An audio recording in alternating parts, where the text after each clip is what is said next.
भुजबळांच्या नाराजी संदर्भात राजकीय वर्तुळामध्ये चर्चा रंगलेली आहे, तर दुसरीकडे भुजबळांच्या नाराजीवर अखेर अजित पवार यांनी मौन सोडले। छगन भुजबळ नाराज नाहीत, आपण नाराज नसल्याचं भुजबळांनी स्वतःच सांगितलेलं आहे।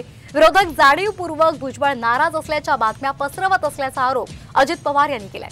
तर भुजबळांना हवं ते द्या आणि नाराजी दूर करा असं संजय शिरसाट यांनी म्हटलेलं आहे।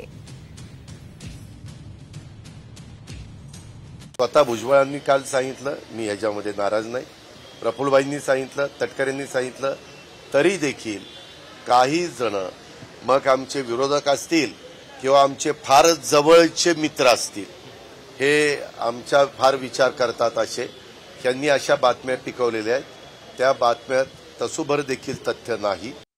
नाशिक सारख्या ठिकाणी आपण किती जण होते का घरातले उभे? 3 जण होते। मग एखाद्या वेळेला असा एखादा निर्णय घ्यावा लागला तर त्याच्यावर नाराजी व्यक्त करायची काही गरजच नाही। मला वाटतं हे नाराजी आता एक यादी त्याची काढा आणि जे काय होईल एकदा फायनल्स करून टाका। बाबा तो खुश कशाने होतो ह्या गोष्टी 1 2 3 4 5 6 7 8 9 10